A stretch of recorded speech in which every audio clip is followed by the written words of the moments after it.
Under 19 cricket team की तारीखी फतह पूरी कौम के लिए बाइस फख्र है। नौजवान क्रिकेटर्स की कामयाबी नज़्म-ओ-ज़ब्त, टीम वर्क और जिद्दोजहद का नतीजा है। CDF field marshal Asim Munir की GHQ में पाकिस्तान अंडर 19 क्रिकेट टीम से मुलाकात। एशिया कप जीतने पर मुबारकबाद और शाबाश। कहा, पाकिस्तान के नौजवान मुल्क का कीमती सरमाया और रोशन मुस्तकबिल हैं। ISPR के मुताबिक अंडर 19 टीम ने फील्ड मार्शल का हौसला अफजाई को एजाज करार दिया। वजीर आजम का अंडर 19 टीम के हर खिलाड़ी के लिए 1-1 करोड़ रुपए इनाम का ऐलान। कहा, पाकिस्तानी टीम ने मुखालिफ को वो शिकस्त दी जो वो सोच नहीं सकता था। भारत के खिलाफ जीत बहुत बड़ी फतह है। वजीर आजम की खिलाड़ियों, मैनेजमेंट, सपोर्टिंग स्टाफ और चेयरमैन PCB मोहसिन नकवी को मुबारकबाद। पूरी कौम को खिलाड़ियों पर फख्र है। भारत के साथ जंग में भी अल्लाह ताला ने पाकिस्तान को फतह से हमकिनार किया। अमरीकी सदर डोनाल्ड ट्रंप ने एक बार फिर फील्ड मार्शल सैयद आसिम मुनीर और वजीर आजम शहबाज शरीफ की तारीफ कर दी। सदर ट्रंप ने पाक भारत जंग रुकवाने और इस जंग में तैयारी तबाह होने का जिक्र भी किया। कहा, वो दुनिया में अब तक 8 जंगें रुकवा चुके हैं, जिनमें पाकिस्तान और भारत के दरमियान मुमकिना एटमी जंग भी शामिल है। इस जंग में 8 तैयारे गिराए गए थे। पाकिस्तान के फील्ड मार्शल काबिल एहतराम शख्सियत हैं। फील्ड मार्शल आसिम मुनीर और पाकिस्तान के वजीर आजम शहबाज शरीफ ने कहा कि मैंने जंग रुकवाकर 10 मिलियन लोगों की जानें बचाई। मई की जंग ने सब कुछ बदल दिया। पाकिस्तान को नई अमरीकी स्ट्रेटेजिक पॉलिसी में मरकजी हैसियत हासिल हो गई। अमरीकी अखबार वॉशिंगटन टाइम्स के आर्टिकल में एतराफ़ लिखा, 2025 पाक अमरीका ताल्लुकात में इनकलाबी तब्दीली का साल साबित हो रहा है। मई में भारत के खिलाफ पाकिस्तान की अस्करी कारकर्दगी ने अमरीकी क़यादत को मुतासर किया। आर्टिकल में फील्ड मार्शल सैयद आसिम मुनीर को खित्ते में संजीदा और मौसर स्ट्रेटेजिक एक्टर करार दिया गया। लिखा, field marshal Asim Munir Donald Trump के इनर सर्कल के स्टार बन के उभरे।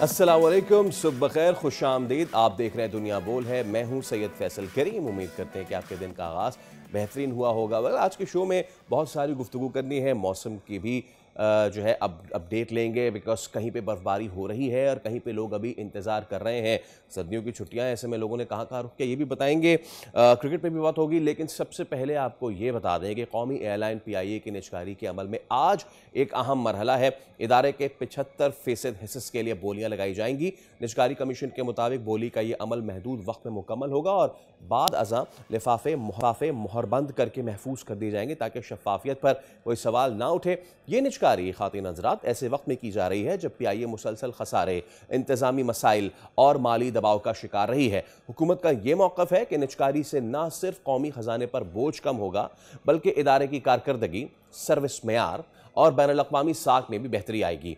ताहम इस अमल पर तहफ़्फ़ुज़ात भी सामने आ रहे हैं। नाक़दीन ये कहते हैं कि रेफरेंस कीमत, शफ़ाफ़ नीलामी और मुस्तक़बिल में मुलाज़मीन के हुकूक सबसे अहम सवालात हैं। हुकूमत ने यह वाज़ेह किया है कि 25% हिस्से अपने पास रखे जाएंगे ताकि कौमी मफाद का तहफ़्फ़ुज़ यकीनी बनाया जा सके।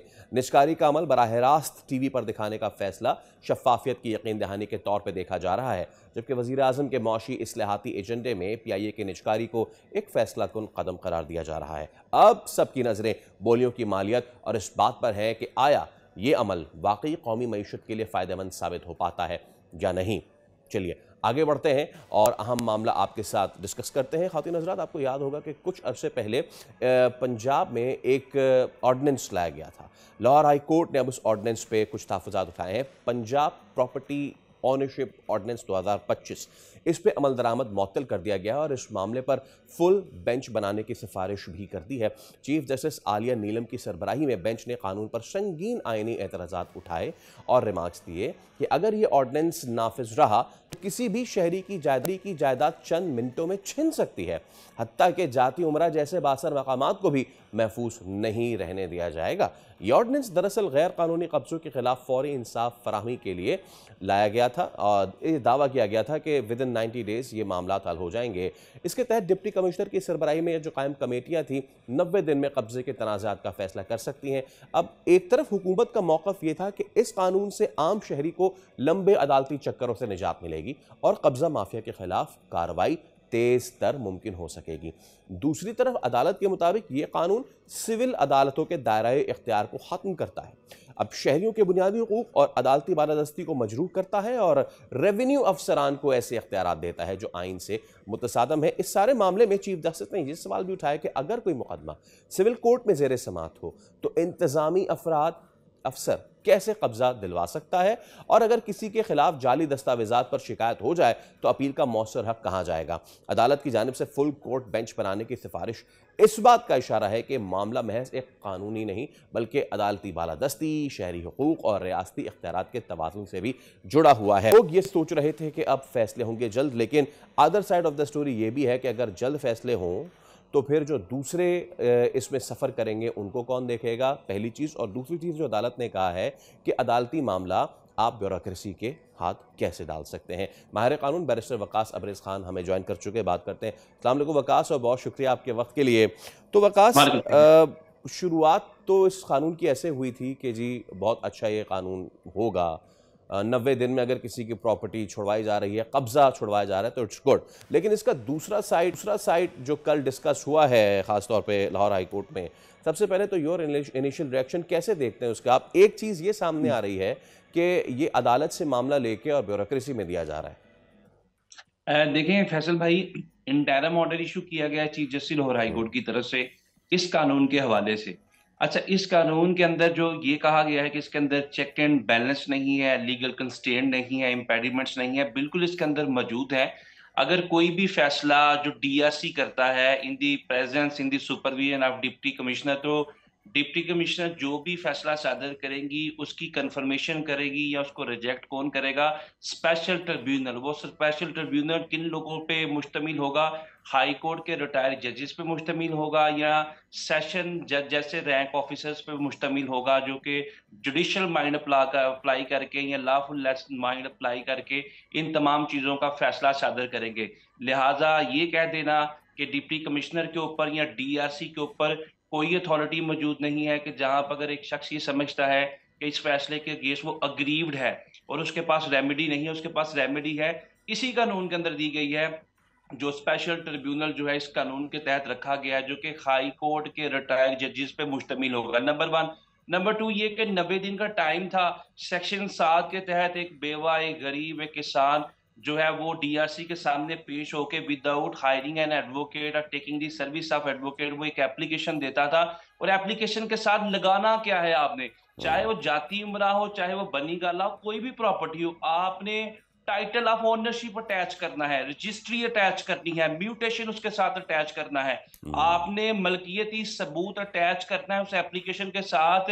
डीआरसी जिसकी सरबराही डीसी करती है, जिसके साथ डिस्ट्रिक्ट पुलिस ऑफिसर मौजूद है, एडीसीआर है, एसी है, कंसर्न डीएसपी है और कंसर्न पुलिस स्टेशन है, ये सब लोग मिलकर ये फैसला करेंगे कि ये जो मलकीती सबूत है, ये टाइटल ऑफ ओनरशिप अटैच किया गया है, क्या ये असली है? अगर असली है तो इस शख्स को जो है दखल दिलवाया जाए, इसका जो गैर कानूनी कब्जा है इसको निजात दिलवाई जाए। अच्छा, नंबर 1। अगर नंबर 2 ये है कि वो जो एप्लीकेशन है वो बोगस है, वो फटिशियस है, फ्रीविलस है, तो उस झूठी एप्लीकेशन देने वाले की अगेंस्ट भी 10 साल की सजा रखी गई।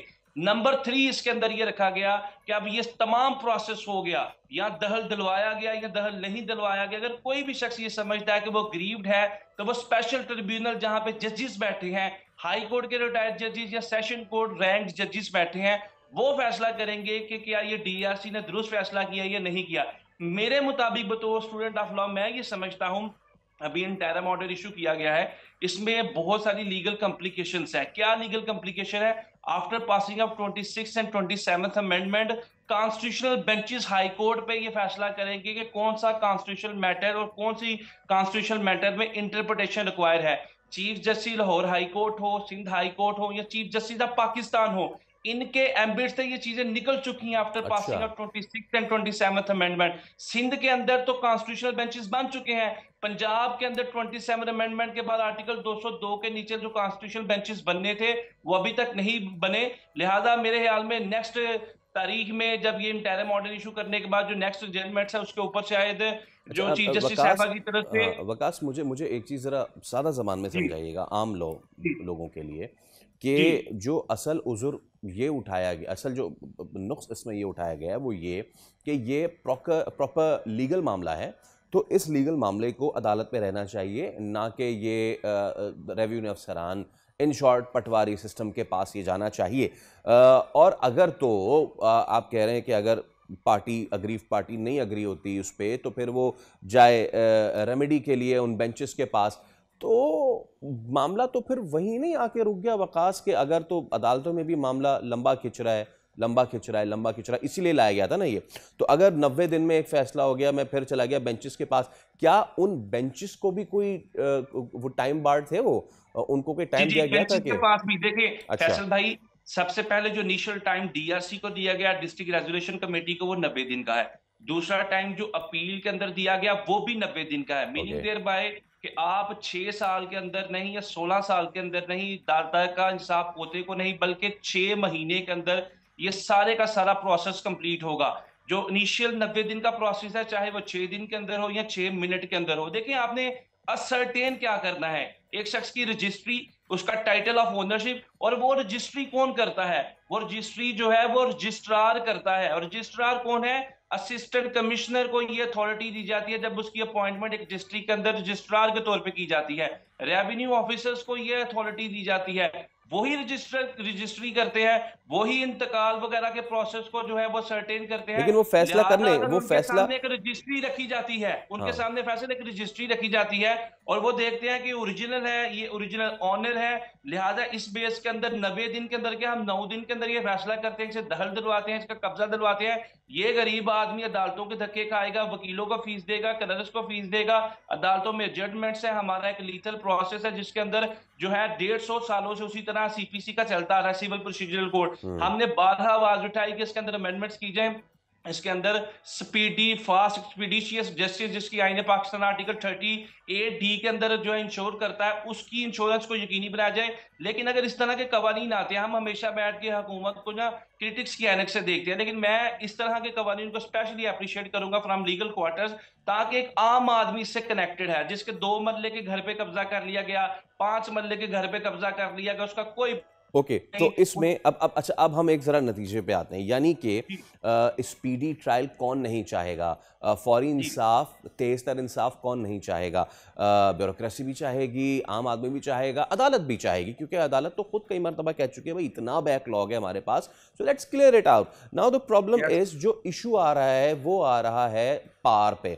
अदालत ये कहती है कि भाई ये मामला सेटल कराना हमारा काम है। पंजाब हुकूमत ने ये सेटल कराने वाली फैसला साजी की पार दे दी है किसी और को। क्या समझते हैं आप कि क्या ये बेहतर नहीं होता कि बजाय डीएससीज और इनको करने के, ऑल्दो के ऑन द कॉन्ट्ररी ये बहुत अच्छा लगता है, लेकिन डीएससीज को करने के कोई इस तरह का ब्रिज बनाया जाता बिटवीन अदलिया एंड वहाँ पे फिर स्पीडी ट्रायल्स के मामला किए जाते? क्या ये हो सकता था?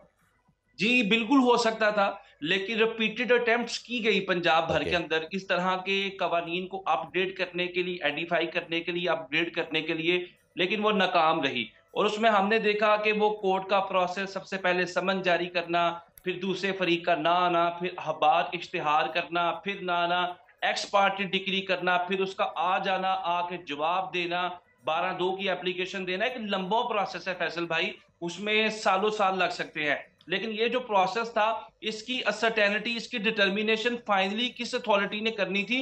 वो लीगल माइंड अप्लाई करने वाले लोगों ने ही करनी थी, जो हाई कोर्ट के रिटायर्ड जज स्पेशल ट्रिब्यूनल में बैठेंगे, या सेशन जज या डिस्ट्रिक्ट जज जैसे रैंक ऑफिसर उसमें बैठ के जुडिशियल माइंड अप्लाई करके फैसला करेंगे। तो I think interim order issue किया गया है, इसमें कोई कबाहत नहीं है, कोई अबासत नहीं है, एक अच्छा ऑर्डर है। इस लॉ जब भी आता है उसमें जो भी तगय्युरात, तब्दीलियां रिक्वायर हो, उसको with the passage of time करनी चाहिए। हमारा क्रिमिनल प्रोसीजरल कोड है, हमारा जो पीपीसी है, वो पौने 200 साल पुराना है, उसमें आज भी अमेंडमेंट्स हो रही हैं, ऑलराइट। 2025 के अंदर भी अमेंडमेंट्स हुई। एक कानून आज आया, उसके अंदर अगर अमेंडमेंट्स रिक्वायर है तो उसको बिल्कुल दुरुस्त करना चाहिए। लेकिन मेरे मुताबिक ये अच्छा इकदाम था, हर सुनने वाला ये चीज फील करेगा बिल्कुल कि ठीक है, अगर जस्ट फिल फॉर हाँ, इंसाफ। Just one last thing Waqas, इससे एक तासुर ये शायद जा रहा है कि फिर अगर ये निज़ाम ऐसे हो जाता है, the DSCs and the patwaris and the revenue अफसरान जो भी इनको नाम ले, यहाँ पे कोई रिश्वतखोरी वाले मामलात जो है वो पनपना शुरू हो जाएंगे। इस चीज़ को कैसे एड्रेस करेंगे? तो उस चीज को इस तरह एड्रेस करेंगे कि अगर कोई शख्स रिश्वत देकर किसी को गैर कानूनी दखल दिलवाता है तो ऊपर जो स्पेशल ट्रिब्यूनल बैठा है वो सर्जनिश करेगा, उस डीआरसी के अगेंस्ट लिख के भेजेगा, उस डीसी के अगेंस्ट लिख के भेजेगा जिसने रिश्वत ली, जिसने पैसे लिए, जिसने कोई भी किक बैक लिया। लिहाजा डीआरसी के अगेंस्ट इसके ऊपर एक चेक एंड बैलेंस का प्रोसेस रखा गया है। चूंकि अब चीफ जस्टिस साहबा ने इसके ऊपर एक्शन ली है, फुल कोर्ट की रिकमेंडेशन भी दे दी गई है, तो मेरे मुताबिक इस लॉ के अंदर जो जो भी चीजें, जो जो तब्दीलियां और अमेंडमेंट्स नागुज़ीर होंगी वो करनी चाहिए, लेकिन इसे मिनिमाइज नहीं करनी चाहिए, क्योंकि एक आम आदमी इससे कंसर्न है। चूंकि सिविल कोड का वही प्रोसेस है। लास्ट में बात करूंगा, हमारी सुप्रीम कोर्ट के सामने 55,000 केसेस इस वक्त पेंडिंग है, हाई कोर्ट्स के सामने लाखों, हमारी सिविल कोर्ट्स का तो कोई पुरसाने हार नहीं। जजेस को डेली बेसिस पे 150 काज लिस्ट दी जाती राइट। है, जिसमें कुछ डेट्स के अंदर जजमेंट्स है। ओके। लिहाजा एक अच्छा अच्छा इकदाम था हुकूमत पंजाब का। अगर इसमें तब्दीलियां कर ली जाएं, बेहतरी कर ली जाए, अदालत की बात भी मान ली जाए, उनका तकद्दम, उनकी तकरीम भी रहे, लेकिन अदालत की जो इंडिपेंडेंसी बार बार ये बात की जाती है, या उसकी सही है। इंटेग्रिटी जो कंप्रोमाइज हुई, वो तो 26 में 27 में आईनी तरमीम में सबसे ज्यादा हुई। तो शायद उसके ऊपर जो है वो भी बेंच चले बनाना चाहिए ठीक है उसको। वकास, जी। देखते हैं कि ये जो अब अभी तो इस पे टेम्परेरी एक चीज़ आई है, लेट्स सी चीज़ चलती है। बहुत शुक्रिया, आप हमसे इस हवाले से गुफ्तगू कर रहे थे। चलिए आगे बढ़ते हैं। मारूफ अमरीकी जरीदे वाशिंगटन टाइम्स ने 2025 को पाक अमरीका ताल्लुकात में इनकलाबी तब्दीली का सार करार देते हुए एक तफसीली आर्टिकल शाये किया है। क्या है इस आर्टिकल में? इस आर्टिकल में कहा गया है कि वाशिंगटन की जनूबी एशिया पॉलिसी में बुनियादी तब्दीली आ चुकी है और इंडिया फर्स्ट अप्रोच अमली तौर पर खत्म हो गया है। रिपोर्ट के मुताबिक मई की पाक भारत जंग वो फैसला कुन मोड़ बनी जिसके बाद अमेरिका ने पाकिस्तान को एक संजीदा, काबिल एतमाद और मरकजी शराकतदार के तौर पर दोबारा देखना शुरू किया। वॉशिंगटन टाइम्स के मुताबिक इब्तदा में अमेरिका की तवज्जो भारत को रीजनल स्टेबलाइजर बनाने पर मरकूज थी, ताहम पाकिस्तान ने खुफिया काउंटर टेररिज्म ताउन और जिम्मेदार सिफारतकारी के जरिए अपना इमेज यकसर तब्दील कर दिया। इस रिपोर्ट में फील्ड मार्शल सैयद आसिम मुनीर और अमरीकी सदर डोनाल्ड ट्रंप के ताल्लुकात का खुसूसी तज्जिया भी शामिल है। वॉशिंगटन टाइम्स के मुताबिक 2026 के आगाज पर पाकिस्तान ट्रंप की ग्रांड स्ट्रेटेजी के मरकज के करीब दिखाई दे रहा है। रिपोर्ट का वाज़ेह मौक़िफ़ है कि जनूबी एशिया में अमरीकी पॉलिसी और ताकत के तवाज़ुन को रीराइट करने में पाकिस्तान और फील्ड मार्शल सैयद आसिम मुनीर ने फैसला कुन किरदार अदा किया है। इस हवाले से गुफ्तगू अब के साथ मौजूद है माहिर बैनुल-अक़वामी उमूर सैयद मोहम्मद अली साहब। अस्सलाम वालेकुम अली साहब, and thank you so much for your time. Good morning sir. Okay, साल 2025 ऑब्वियसली एक बहुत ही टर्निंग साल रहा है, तब्दीली का साल रहा है, ख़ास तौर पे हमारे खित्ते में जहाँ पे एक मुल्क चौधरी बनने की भरपूर कोशिश करता रहा, अब उसकी चौधराहट आहिस्ता आहिस्ता कम होती जा रही है। इससे पहले कि हम गुफ्तगू करें, since we are nearing the end of the year as well, Ali साहब 2025 पाकिस्तान के लिए एक रिकैप तो करिए। अस्करी महाज पे, सिफारती महाज पे कैसा साल साबित हुआ है? कि मैं समझता हूं कि 2025 पाकिस्तान की तारीख का एक बहुत ही अहम साल है, क्योंकि जिस तरह आपने बिल्कुल सही कहा कि बल्कि तकरीबन पिछले 25 साल से अगरचे पाकिस्तान फ्रंट लाइन एलाई भी रहा है वॉर ऑन टेरर में अमेरिका का, लेकिन यूं लगता था कि पाकिस्तान के ऊपर मुकम्मल एतमाद जो है वो अमेरिका नहीं करता रहा है।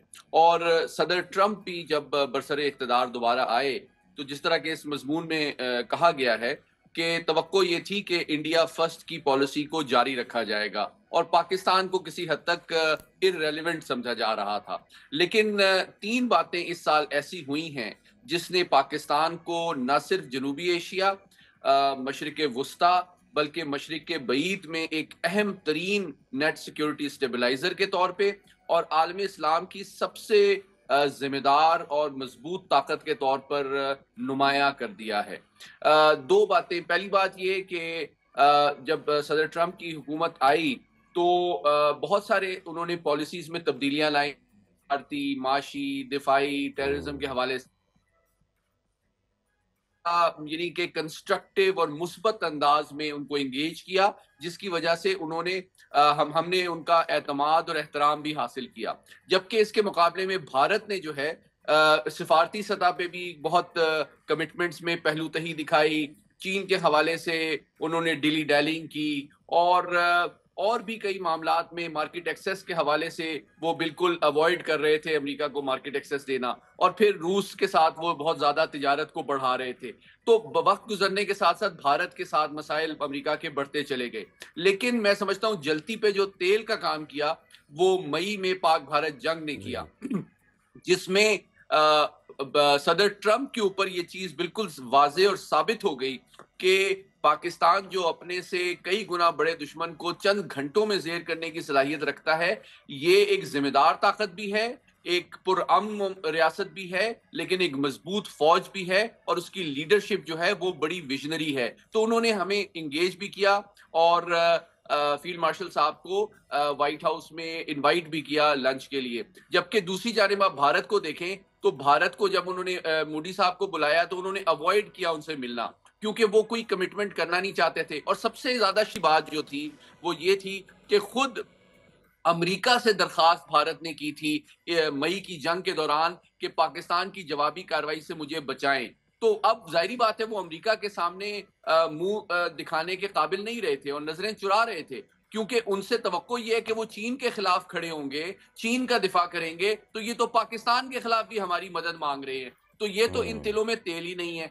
इस बुनियाद पे सदर ट्रंप पे वाजे हो गया कि मुस्तकबिल में आलमी अमन और सलामती और आलमी इस्लाम के हवाले से खुसूसी तौर पे कोई पॉलिसी और फैसला वो पाकिस्तान के मशवरे, मशावरत और मदद के बगैर नहीं करते हैं।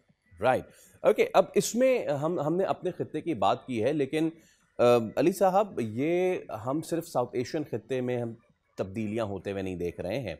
हम यहाँ से लेके, यानी अगर अपने मगरिब में देखें टू द गल्फ, वहाँ तक हमारा असर व रसूख ऑल्दो के इससे पहले भी था, लेकिन इस बार बहुत ही ज़्यादा डिग्निफाइड ये रोल में हम नज़र आ रहे हैं।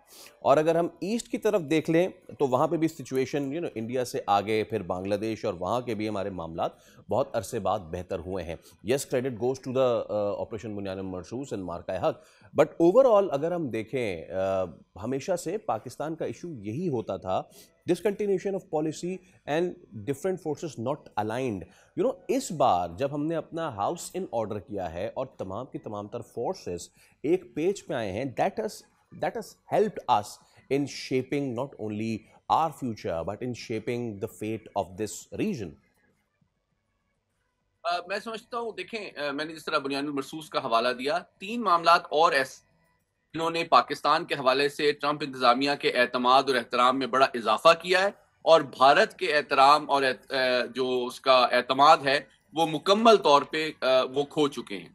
पहली बात यह है कि जिस तरह चीन के हवाले से वो मुकम्मल तौर पे अमरीकी तवक्कुआत पे पूरा नहीं उतर रहे। दूसरा, वो माशी मैदान में रूस से बहुत ज्यादा तिजारत कर रहे हैं, तेल खरीद रहे हैं, जबकि अमेरिका और मगरबी ताकतों ने रूस पे पाबंदियां लगाई हुई हैं, और वो ये समझते हैं कि ये तो भारत तो फाइनेंस कर रहा है यूक्रेन के खिलाफ रूस की जंग को।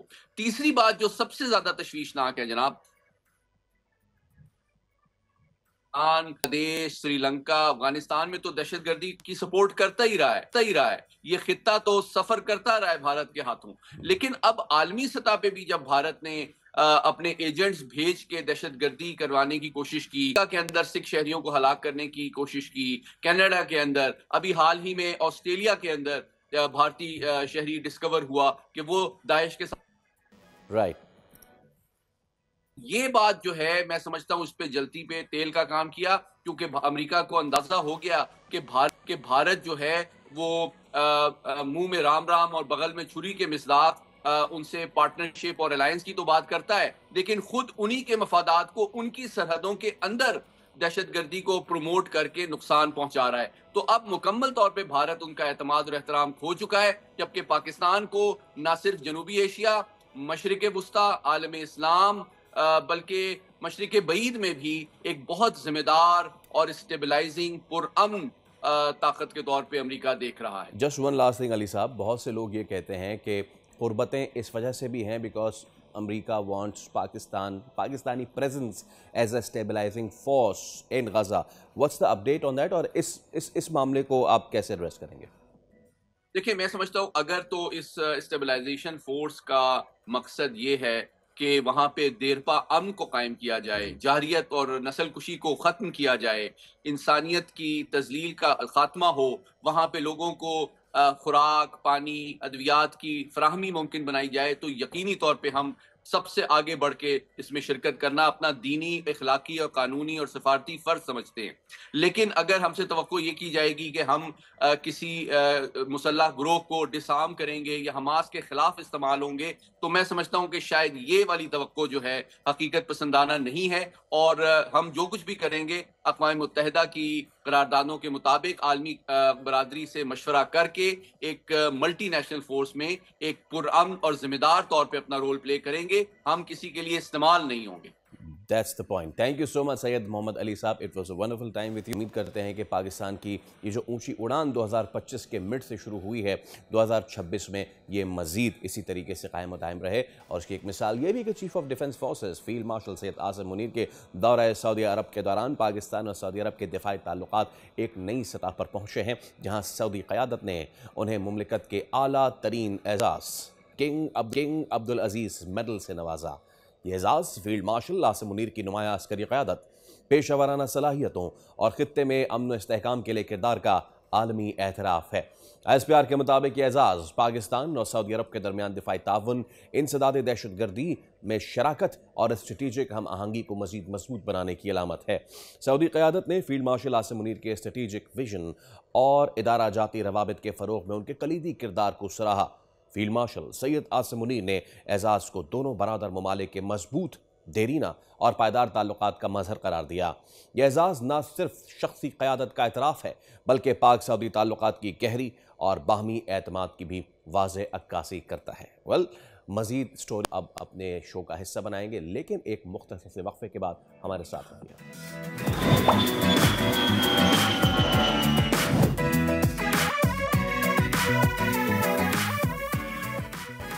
एक मरतबा फिर आपको कहेंगे खुश आमदीद. एशिया कप अंडर 19 के फाइनल में पाकिस्तान ने भारत को शिकस्त दी थी. न सिर्फ शिकस्त दी थी, बल्कि खेल, नज़्म व ज़ब्त और स्पोर्ट्समैन स्पिरिट का भी वाज़ेह सबूत दिया था पाकिस्तान ने. मैच के दौरान और शिकस्त के बाद भारतीय खिलाड़ियों और ऑफिशियल्स का रवैया एक बार फिर सवालिया निशान बन गया है, जिस पर पाकिस्तान क्रिकेट बोर्ड ने एक तो बाज़ाब्ता तौर पर ICC से रुजू करने का फैसला भी किया है, और दूसरा जो चेयरमैन PCB मोहसिन नकवी, उनके मुताबिक फाइनल मैच के दौरान भारतीय खिलाड़ी मुसलसल पाकिस्तानी टीम को इश्तियाल दिलाते रहे, जो आलमी क्रिकेट कानून और स्पोर्ट्समैन स्पिरिट के सरासर मुनाफी. स्पोर्ट्समैन स्पिरिट की जब हम बात करते हैं और इंडिया की बात करते हैं, तो आजकल ये दो उल्टी चीज़ें हैं, ये दो एंटागोनिस्टिक चीज़ें हैं, स्पोर्ट्समैन स्पिरिट और इंडियन क्रिकेट.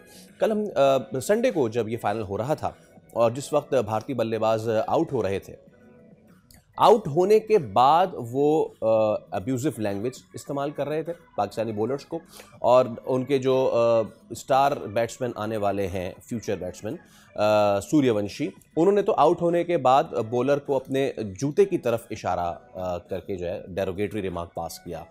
क्या ICC ये सब देख रहा है? क्या ICC ये सब देखेगा भी? और क्या भारत एक बैट लूज़र है? इसकी मिसाल ये भी है कि उनके प्लेयर्स से लेके उनके जर्नलिस्ट, सो कॉल्ड जर्नलिस्ट जो यूट्यूब पे बैठते हैं, उन तक ने इस हार को बर्दाश्त नहीं कर सके, एब्जॉर्ब नहीं कर सके. ऐसे में पाकिस्तानी टीम के जो मेंटोर हैं सरफराज, उन्होंने भी भारतीय रवैये को अफसोसनाक और गैर अखलाकी करार दिया है. न सिर्फ ये, बल्कि द लेजेंड जावेद मियांदाद ने भी भारतीय खिलाड़ियों के हाथ ना मिलाने पर सख्त तनकीद की है. तो इस सब पे ज़रा बात कर लेते हैं. हमारे साथ एक्सपर्ट सैयद हैदर साहब. हैदर साहब, अस्सलाम वालेकुम, बहुत शुक्रिया आपके वक्त के लिए. हैदर साहब, ये चलिए आगाज़ हाथ मिलाने वाले मामले से कर लेते हैं. रिपोर्ट्स ये थी कि बच्चों की कैटेगरी में हाथ मिलाने पे पाबंदी शायद नहीं करना चाह रहे थे और हाथ मिलाना चाह रहे थे, लेकिन एक बार फिर ऊपर से ऑर्डर आया और हाथ नहीं मिलाया गया. ये सब कब तक चलता रहेगा हैदर साहब? ये जो भारत छोटी हरकत कर रहा है, ये कब तक चलता रहेगा? कब तक हाथ नहीं मिलाएंगे? इस पर ज़रा बात करें. देखिए, जो जी हाँ, देखिए, इंडिया ने जो ये एक एक्शन शुरू किया है, मैं समझता हूँ वो खुद उसमें फंस चुके हैं. अब उनको खुद भी समझ में नहीं आ रहा कि उसको कैसे ख़त्म करें. उन्होंने एक एशिया कप के फाइनल में ऐसा किया, लेकिन उसके ग्रुप मैच में किया, तो उस वक्त उनको ये अंदाज़ा नहीं था कि ये बात आगे जाकर कितना उनके लिए मुश्किल बन जाएगी. अब वो कहते हैं ना कि एक झूठ बोलने के लिए 70 झूठ बोलना पड़ते हैं. इसी तरह एक जो उन्होंने गलती की थी उस वक्त, और दुनिया ने उनको यही कहा देखिए आप गलत करें, इवन ये कि इंडिया के भी बहुत सारे लोगों ने उनको कहा कि आप ये गलत कर रहे हैं। नवजोत सिंह सिद्धू ने कहा, कपिल देव ने कहा कि जी। आप ये गलत कर रहे हैं, ऐसा ना करें, ऐसा करने से फिर आप कब तक करेंगे। और आज ये उनके लिए एक मुसीबत बन गए। अब उनके समझ में नहीं आ रहा कि हम कहाँ तक करें, और जितना वो आगे जाएंगे करते जाएंगे इतना ही उनके ऊपर तनकीद भी होगी, उनको बुरा भी कहा जाएगा कि आपका ये तर्ज जी। अमल जो है ये खेल की भी मुनाफी है, और आपके जो है जो उसूल लेकिन हैं, हैदर इन भाई, दुनिया के आलमी ये उसूल हैं इतनी अफसोसनाक रिलेशंस, बात है, उसके भी खिलाफ। ये इतनी अफसोसनाक बात है कि अब ये ट्रिकल डाउन हो रहा है in the lower ranks as well. हमने देखा ब्लाइंड जो वुमेन मैच हुआ उसमें दोनों खवातीन ने हाथ मिलाया, जो कि बहुत अच्छी मिसाल थी। It was very good. दीगर स्पोर्ट्स के मुकाबले भी जारी हैं, ठीक है, लेकिन यहाँ पे जब बात क्रिकेट की आती है, आप एक तो चलिए हाथ नहीं मिलाते, फिर आप इस घमंड में हैं कि जी अरे हम तो इनसे जीतते रहते हैं आईसीसी के बड़े टूर्नामेंट्स में। अभी भी टोटल टैली में आ गए पाकिस्तान, ठीक है, उसको नज़रअंदाज कर देते हैं। फिर बच्चों वाली हरकतें कि जी वो बीसीसीआई ने अपलोड किया कि जी इंडिया लॉस्ट, आगे टीम का नहीं बताया किससे हारे हैं, खुद ही हार गए, ठीक है। तो अब सिचुएशन ही अब ये जो ट्रिकल डाउन हो रहा है, आप ये देखें, अब अपने जब बॉलर्स पाकिस्तानी बल्लेबाजों को आउट कर रहे थे तो वो हर तरीके के वो रिएक्शन दे रहे थे, जो बॉलर एक अग्रेसिव रिएक्शन देता है। अच्छा, खुद आउट हुए और जब पाकिस्तानी बॉलर ने अग्रेसिव रिएक्शन दिए तो उनके जो कप्तान थे आयुष मात्रे, वो पीछे पलट के गाली देता हुआ जा रहा है। फिर वैभव सूर्यवंशी साहब वो जूते की तरफ इशारा करके ऐसे कर रहे हैं। मतलब कि ये तो स्पोर्ट्समैन स्पिरिट से भी आगे की चीज है। ये तो क्रिकेट को आप मलाइन कर रहे हैं, ये तो स्पिरिट जो है गेम की उसको आप मलाइन कर रहे हैं। This is not on boss. देखिए, एक बात कही जाती है कि बड़ों की जंग में बच्चों को नहीं शामिल किया जाता है, लेकिन इंडिया उस रवायत को भी भूल चुका है कि आप ऐसा करके आप पाकिस्तान को नहीं आप शर्मिंदा कर सकते हैं या पाकिस्तान को कुछ नहीं कर सकते हैं।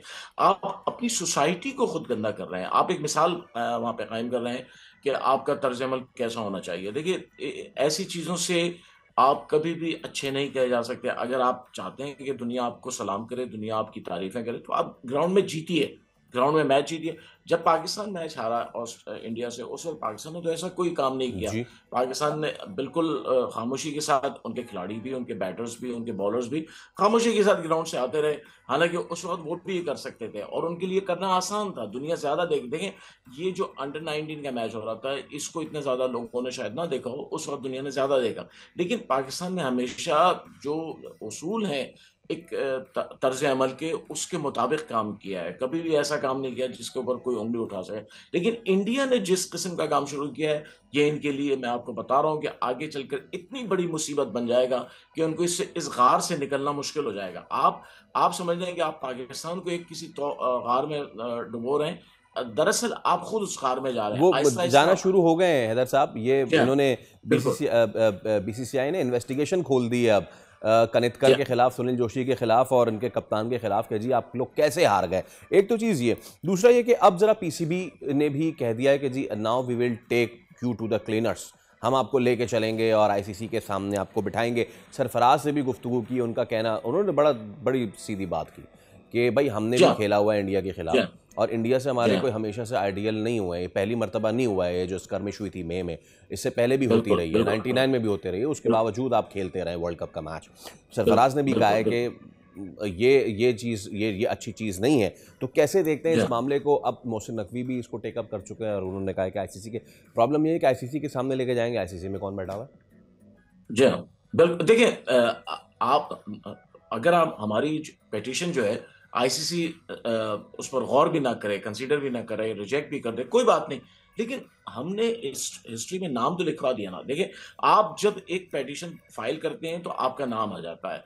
दूसरी बात ये, सबसे बड़ी बात ये है कि पाकिस्तान क्रिकेट बोर्ड जो है उसने खामोशी नहीं इख्तियार की इस सारे मसले पे, बल्कि अपनी आवाज़ उठाई है। आप जब आवाज़ उठाते हैं, लोग आपके साथ शामिल हो जाते हैं। देखें, कल अभी जो मीटिंग हुई है एशिया क्रिकेट काउंसिल की, उसमें अफगानिस्तान भी बैठा था, बांग्लादेश तो पहले से शामिल है, और सिंगापुर भी था, उसमें मलेशिया भी था, सब थे। इंडिया अकेला नहीं था। इसका मतलब ये, कल तक जो अफगानिस्तान आपको सपोर्ट कर रहा था, आज वो भी आपके साथ नहीं खड़ा हुआ है। आहिस्ता आहिस्ता लोग आपको छोड़ेंगे। जब आप अपने तर्ज अमल से लोगों को मायूस करते हैं, लोग आपको छोड़ना शुरू करते हैं। फिर सियासी मैदान में जो कुछ हो रहा है, दुनिया देख रही है। उस ये यहाँ पे दोहराने की जरूरत नहीं है इंडिया और बांग्लादेश के रिलेशंस कहाँ पहुंच चुके हैं। लेकिन ये बात समझना चाहिए, आप जब किसी के लिए कोई गड्ढा खोदते हैं तो एक दिन आपको उसमें गिरना पड़ता है। इंडिया ने पाकिस्तान को अकेला करने की कोशिश की थी, आज इंडिया अकेला खड़ा हुआ है, आज इंडिया के साथ कोई नहीं है।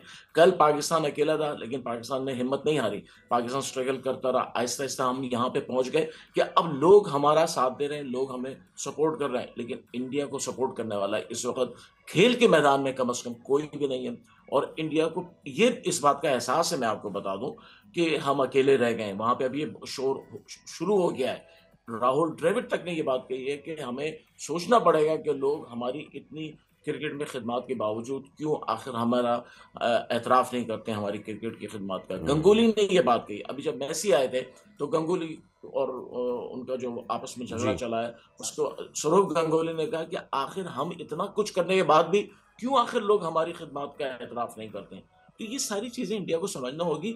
आप सिर्फ बड़ा मुल्क होने की वजह से किसी को ज़ेर नहीं कर ये सकते। सबसे बड़ा आपका प्रॉब्लम है। बिल्कुल, कर्ज आपने आपने आखिरी बात में जो है ना दरिया को पूछने बंद कर दिया। थैंक यू हैदर साहब कि बड़ा मुल्क होने से आप you can not pin down. लेकिन भारत हमेशा से ही समझता रहा कि अपने आईपीएल, अपने पैसे, अपने ग्लैमर की बेस पे वो दूसरे लोगों को, दूसरे ममालिक को, दूसरे बोर्ड्स को पिन डाउन करता रहेगा। I think now it's time कि अब उनको पिन डाउन नहीं किया जाए, बट कट टू साइज करके उनको अपनी औकात पे लाया जाए और बताया जाए कि क्रिकेट से, स्पोर्ट्समैन स्पिरिट से बढ़ के कोई चीज़ नहीं होती है। वेल, विद दैट हम ज़रा ओवरऑल मौसम की अगर बात कर लें तो मलका कौसार मरी जो है वहाँ पे गुज़िश्ता 2 दिनों से वक्फे से जारी रहने वाली बारिश और ज़ालाबारी का सिलसिला थमा तो है। बादल और सूरज की कुछ आंख मिचौली भी जारी है, जबकि सर्दी की शिद्दत में भी इजाफा हो गया है। लोग वहाँ का रुख भी कर रहे हैं। हमारे नुमाइंदे आरिफ सईद मरी में जो हम मौजूद हैं, उनसे मज़ीद डिटेल्स लेते हैं। आरिफ, बड़े मज़े का मौसम है मरी में, ज़रा आगाह कीजिए। जी बिल्कुल, मैं इस वक्त मौजूद हूँ मलका कौसार मरी के मारूफ तफरीह मरकज़ माल रोड जीपी चौक पर। अगर मौसम की बात की जाए तो आज जो है वो मौसम अब बादलों और सूरज की आंख मिचौली का सिलसिला जारी है, लेकिन गुज़श्ता 2 रोज़ से बारिश और यालाबारी का सिलसिला जो वक्फे से जारी रहा था, आज वो जो है वो थम चुका है। और इस वक्त जो है बादल और सूरज की आंख मिचौली जो है जारी है, हल्के हल्के बादल भी छाए हुए हैं। जबकि यहाँ पर ये बताता चलूँ कि गुज़श्ता 2 रोज़ से सौ की खासी तादाद यहाँ पर पहुँची हुई थी, जो इस इंतज़ार में थे कि कब बर्फ़बारी का सिलसिला शुरू हो और वो बर्फ़बारी को एंजॉय कर सके। लेकिन 2 रोज़ बारिश रही, लेकिन बर्फ़बारी तो ना हो सकी, जिस वजह से शाह जो है वो यहाँ पर काफ़ी मायूस नज़र आ रहे थे। हम इधर बर्फबारी देखने तो आए थे, लेकिन बर्फबारी तो हुई नहीं, लेकिन बहुत अच्छा मौसम है और बहुत सारे लोग एंजॉय भी कर रहे हैं। अच्छा मौसम है, ठंड तो खैर बहुत ज़्यादा लग रही है। हम यहाँ पे घूमने आए थे, बर्फबारी देखने, लेकिन यहाँ पे बारिश ही हो रही है, बर्फ तो है नहीं और बहुत थक चुके हैं हम लोग। लेकिन ये एरिया बहुत ज़्यादा प्यारा है। हम यहाँ पे स्नोफॉल के लिए आए थे, पर स्नोफॉल नहीं हुई, पर हमें रेन मिल गई है, पर बारिश हो गई है, पर मौसम यहाँ पे बहुत अच्छा है। बारिश हो रही है, मज़ा आ रहा है, लोग एंजॉय कर रहे हैं। मरी देखने वाला शहर है, आए लोग एंजॉय करें। घूमने आए थे, हमें बहुत मज़ा आया यहाँ पर, और यहाँ पर बर्फ़ नहीं हुई, हम जिसके लिए आए थे, और यहाँ पर बहुत अच्छी अच्छी जगह। वेल, कुछ लोगों को डिसअपॉइंटमेंट है, लेकिन डिसअपॉइंट ना होइए क्योंकि बर्फ़बारी आगे आने वाले दिनों में ज़रूर होगी। कम से कम फॉरकास्ट नहीं तो हमारा एतमाद तो है ही इस चीज़ पे। एक ब्रेक ले लें, उसके बाद दोबारा हाजिर होंगे। Stay with us.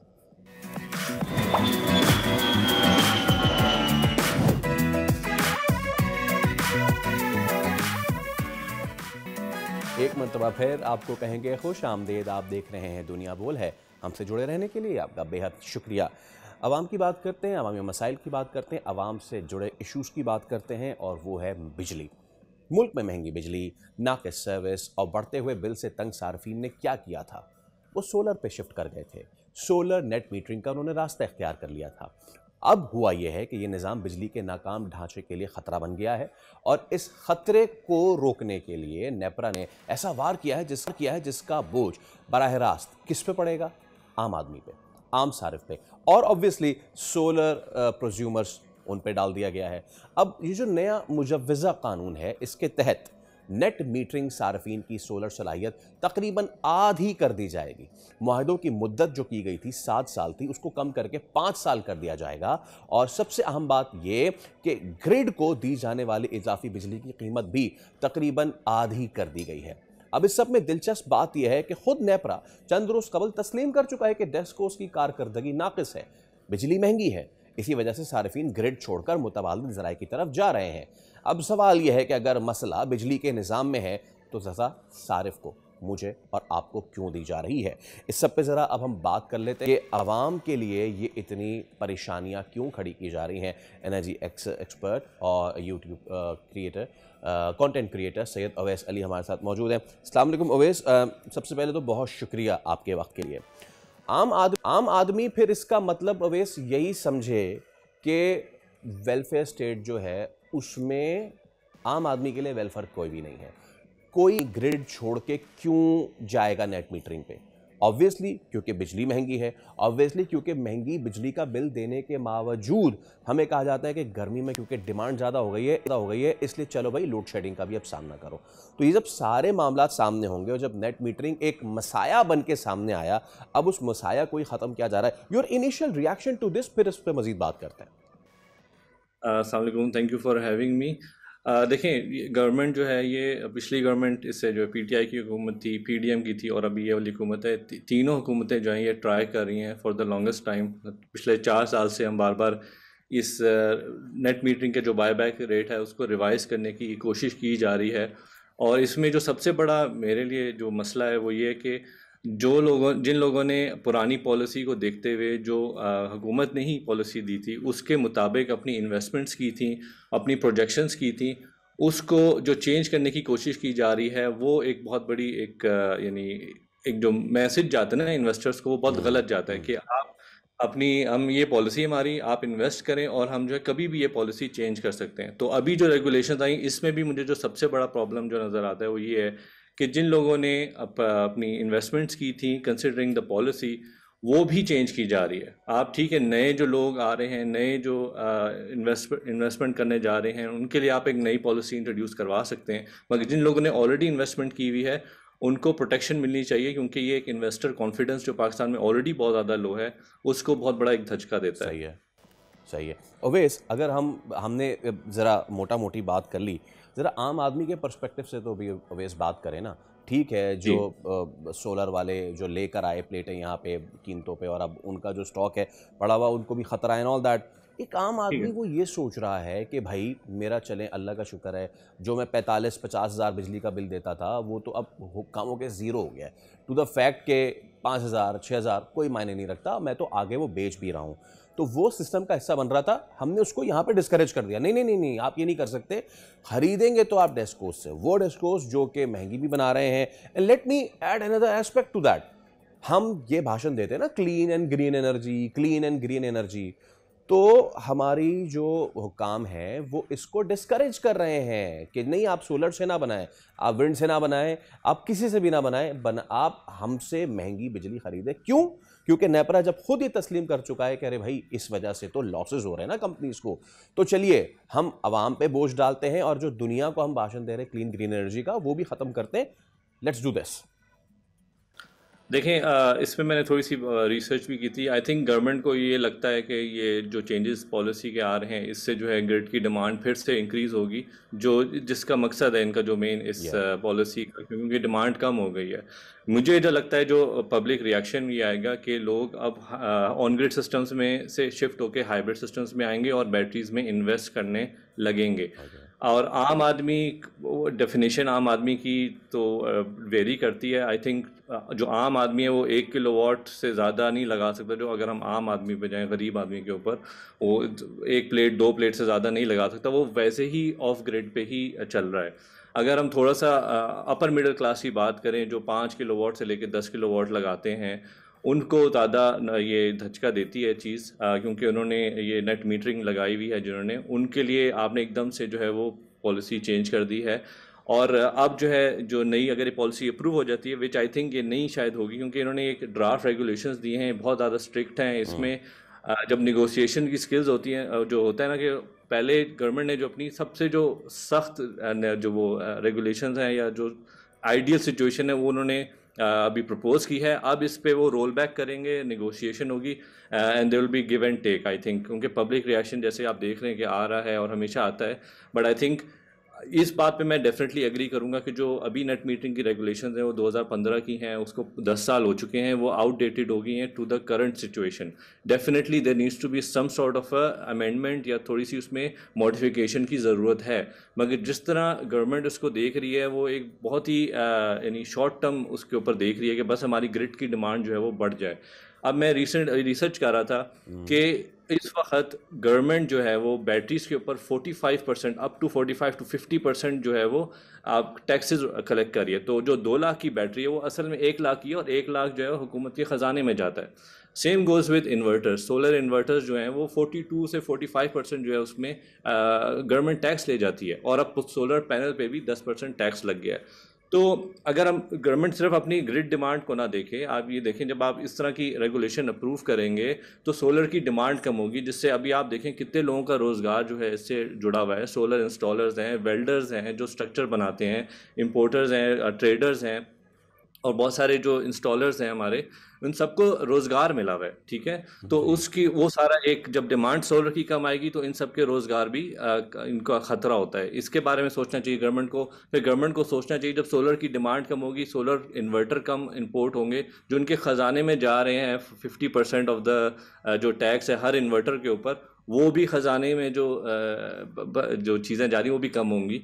तो देखें इसको थोड़ा सा हमें देखना पड़ेगा। मेरा जो प्रपोज़ल है जो इंशाल्लाह मैं उस पर भी यूट्यूब पे भी अपने डालूँगा कि इसको बायबैक रेट को चेंज करने के बजाय हमें हमारी जो पीक आवर्स हैं, जैसे अभी 20 घंटे ऑफ पीक है और 4 घंटे पीक आवर्स हैं, यानी जो 2 टैरिफ्स इस वक्त नेपरा बनाती है, इसको हमें 4 से 5 टैरिफ्स करने पड़ेंगे। हमें एक जो 24 घंटे हैं दिन के उनको डिवाइड करना पड़ेगा इनटू 5-5 घंटों के स्लाइसेस, 4 आवर्स या 5 आवर्स के, जिसमें डिफरेंट किस्म के टैरिफ जो है वो इंट्रोड्यूस किए जाएँ और ये इंसेंटिवाइज किया जाए लोगों को कि वो बैटरीज लगाएं, बैटरीज पे टैक्सेस आप कम करें और आप जो पीक डिमांड आपको शाम में आती है और आपकी जो शाम में आती है उसको आप इंसेंटिवाइज करें, लोग अपनी बैटरीज से ग्रिड में सप्लाई अच्छा, अच्छा, इसमें एक चीज़ मुझे ये भी बताइएगा कि नेट मीटरिंग के आप भी बहुत मद्दा रहे हैं, ये चीज़ ख़त्म होती है तो ये कितना नुकसानदेह है, एक चीज़। दूसरी चीज़, बहुत से लोग ये भी कहते हैं कि भाई it should have been like कुछ लो कुछ दो वाली चीज़ ना तो बिल लाख लाख रुपए के होने चाहिए थे, ना ही सिस्टम ऐसा होना चाहिए था कि वो बिल्कुल ज़ीरो पे आ जाए।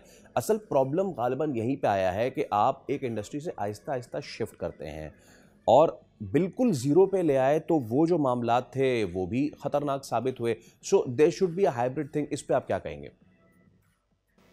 नहीं, बिल्कुल ऐसे ही है। देखें, पाकिस्तान एक ऐसी अब केस स्टडी बन गया है कि पूरे वर्ल्ड इकोनॉमिक फोरम, पूरी दुनिया में पाकिस्तान की वाह हो रही है कि गवर्नमेंट ने 1 रुपया टेडी पैसा इसमें कोई सब्सिडी नहीं दी और लोग, Pakistan is now one of the top 20 countries जिधर से हमारी ग्रिड जो है वो सोलर से कंट्रीब्यूट करती है उसमें। तो वी आर इन, यानी गवर्नमेंट जो ब्लैक का पैसा था, जो ऐसे ही अनप्रोडक्टिव पैसा था, वो लोगों ने निकाल के they have invested in solar, जिसमें हुकूमत का 1 रुपया टेडी पैसा नहीं गया, ना कोई सब्सिडी दी। इनफैक्ट इतने आपको मैंने टैक्सेस बताए, बैटरी पे टैक्स, सोलर इन्वर्टर पे टैक्स और सोलर पैनल पे भी टैक्स, कहीं पे भी जो है ये इस तरह के टैक्सेस नहीं लगाए जाते ऐसी ऑल्टरनेट एनर्जीज़ के ऊपर। तो एक तो हुकूमत कमा भी रही है इससे, और जो ब्लैक का पैसा था या जो लोगों ने नहीं किया था, अपनी मदद आप लोगों ने इन्वेस्ट किया और हुकूमत में यानी हुकूमत की ग्रिड के अंदर कंट्रीब्यूट किया। हमसे 22 रुपए की बिजली लेके बाकियों को 40-50 रुपए में बेची है। अच्छा। तो इसमें मुझे तो लगता है कि गवर्नमेंट खुद इसमें सबसे ज़्यादा बड़ा लॉस करेगी इस तरह की पॉलिसीज़ के साथ। तो जी, दुनिया में वाह हो रही है और इसको हमें इसको अप्रिशिएट करना चाहिए कि जो हमारा रेवोल्यूशन आया सोलर का, इसकी बहुत बड़ी एक चीज़ है। हम इसको दुनिया की बात करते हैं, हमारे पड़ोस ने ही, चीन ने पहाड़ के पहाड़ सोलराइज कर दिए हैं, ठीक है ना। उनकी एक पॉलिसी है, right. Now coming to us, हमने पहले तो हमारी डेस्कोस की परफॉर्मेंस, उसको बजाय हमने वो करने के हमने कहा चले जी अब नेट मीटरिंग ख़त्म करें ताकि हम वहाँ से ख़राब बिजली जो है वो उठाना शुरू कर दें। फिर ये पहले तो बिल्कुल फ्री की बिजली जा रही है, अब हुकूमत को ख्याल है अरे नहीं फ्री की नहीं, चले इस पर टैक्स भी लगाएं। वे कन्फ्यूजन कहाँ पे है हमारे पास अवेश? पहले हम 7 साल का मुआहदा करते हैं, उसको 5 साल पहले आते हैं, ये डिस्ट्रस्ट पैदा करेगा ना आम आदमी में और हुकूमत में।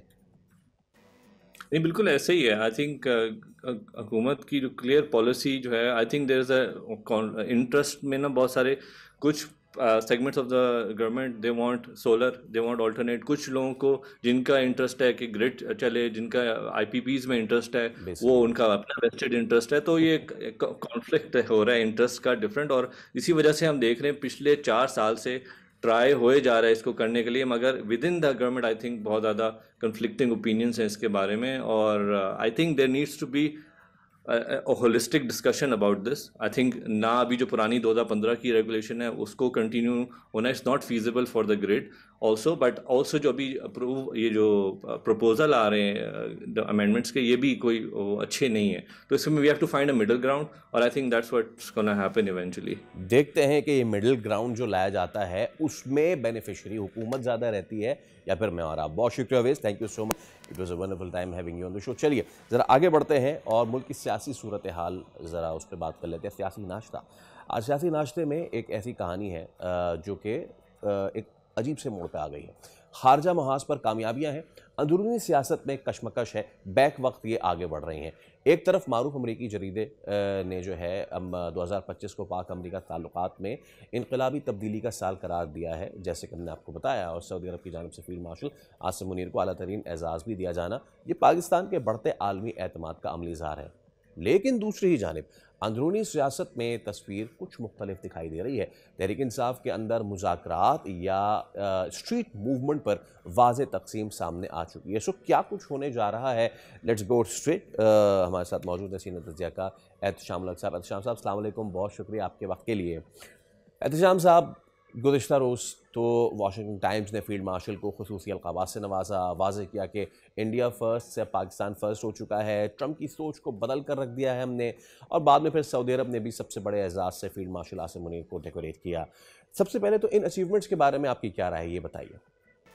लेकिन ये वाशिंगटन टाइम्स की स्टोरी से पहले वाशिंगटन पोस्ट की भी एक स्टोरी आई थी चंद दिन पहले, तो ये तो बैक टू बैक बहुत बड़ी एम्बैरसमेंट है हिंदुस्तान के लिए, मोदी के लिए, बीजेपी हुकूमत के लिए, हिंदुआता सो कॉल्ड जो उनकी है थ्योरी उसके लिए। तो देखें, आज हम देखते हैं कि इंटरनेशनल सतह पे जिस अंदाज से पाकिस्तान ने बड़ी भरपूर मिलिट्री सफारतकारी, मिलिट्री स्ट्रेटजी दिखाई, अपनी सफारतकारी जिस तरीके से की हर सतह पे, और इंफॉर्मेशन कि वॉर में भी पाकिस्तान जीता, बावजूद इस बात के कि हिंदुस्तान की तरफ से बड़ा जहरीला प्रोपेगेंडा किया गया, और जिस तरीके से आपने देखा उनका मीडिया टोटली कॉर्पोरेट मीडिया हो गया, तो मीडिया कहते हुए शर्म आती है उसे। ये पहली हुकूमत वहाँ देखी जा रही है कि जहाँ पे मीडिया जो अपोजिशन को क्रिटिसाइज कर रहा होता है, हुकूमत को नहीं कर रहा होता। तो आप देख लें कि ये बहुत बड़ी रिकग्निशन है पाकिस्तान के लिए, पाकिस्तान की सिविलियन मिलिट्री जो हम देख रहे हैं कि इस वक्त सिनर्जी बनी हुई है, और ये बकौल ख्वाजा आसिफ के हाइब्रिड सिस्टम चल रहा है। तो आज दुनिया इसको रिकग्नाइज कर रही है। अमरीकी हुकूमत को अंदाज़ा हो गया बड़े वाज़े तौर पे कि पाकिस्तान जो है ना इस रीजन में और बियॉन्ड दैट मिडिल ईस्ट में एक बहुत रेलेवेंट, एक बड़ा मजबूत प्लेयर है। पाकिस्तान की शमूलियत के बगैर कुछ भी नहीं हो सकता। अभी देखें, गज़ा के लिए इंटरनेशनल स्टेबलाइजेशन फोर्स अभी तक फैसला नहीं हो पाया कि कब लोग जाएंगे, कौन सी हुकूमत, कौन सा मुल्क होगा, किसकी फोर्स होगी, बहुत सारी चीज़ें उसमें इफ्सन बट के साथ, लेकिन मुसलसल पाकिस्तान को जो है कॉन्टैक्ट किया जा रहा है। अभी देखें, ईरान ने जिस तरीके से कहा है, इराक़ची जो अब्बास इराक़ची हैं उनके फॉरेन मिनिस्टर, उन्होंने हमारे फॉरेन मिनिस्टर से और डिप्टी प्राइम मिनिस्टर से बात की, और उन्होंने कहा कि हमें ख़तरा है कि इजराइल जो है एक दफ़ा फिर हमला करेगा, जिसमें उन्होंने कहा है कि हमने अपने लॉन्ग रेंज मिसाइल यानी बैलिस्टिक मिसाइल का भी इस्तेमाल कर सकते हैं। पाकिस्तान वहाँ पे भी अपना रोल प्ले कर रहा है कि उनको समझाने की कोशिश कर रहा है कि मिडिल ईस्ट में सूरत हाल ना बिगड़े। तो देखें, पाकिस्तान जितना एक्टिव प्लेयर बन के सामने आया है, और जितना हिंदुस्तान ने पाकिस्तान को आइसोलेट करने की कोशिश की पिछले चंद बरसों में, वो बिल्कुल मामला जो है ना टेबल्स हैव टर्न्ड। तो बड़ा वाज़े तौर पे दुनिया पाकिस्तान को किस और नज़र से देख रही है, एक स्टेबलाइजिंग फोर्स के तौर पे पाकिस्तान को। इसलिए इसी सवाल अपना अखज़ करूँ एहतशाम साहब, इस साल 2025 में पाकिस्तान दुनिया के होराइजन पे कितना मौसर रोल प्ले कर सका है? देखिए, 2025 का साल कई हवालों से पाकिस्तान के लिए बहुत अहम रहा। अब चंद दिन रह गए हैं, फिर आप देख लें नया साल 2026 शुरू हो जाएगा। इसमें पाकिस्तान ने जो आपने देखा कि जो जंग के मैदान में कामयाबियां हासिल की, ये मई में आपने 4 दिन की लड़ाई में आपने देखा दुनिया ने पाकिस्तान को जिस तरीके से एक्सेप्ट किया, पाकिस्तान की ताकत को माना, पाकिस्तान की एजेंसीज को सराहा, वो तो एक बड़ा वाज़े तौर पे पाकिस्तान ने अपने से 7 गुना बड़े दुश्मन को शिकस्त दी। और जिस अंदाज से सारी दुनिया देख रही है पाकिस्तान को, और पाकिस्तान की मिलिट्री इस वक्त दूसरे नंबर पे आ गई कहा जाता है अमेरिका के बाद, तो देखें मिलिटरली तो ये बहुत ही हमारे लिए अच्छा हुआ। इकोनॉमिक साइड पे आप देख लें, हमने जिस तरीके से हम जिसको कहते हैं डिफॉल्ट से बच के आज बड़ा सक्सेसफुली $7 बिलियन का प्रोग्राम अमेरिका का 3 साल का, IMF का 3 साल का चल रहा है।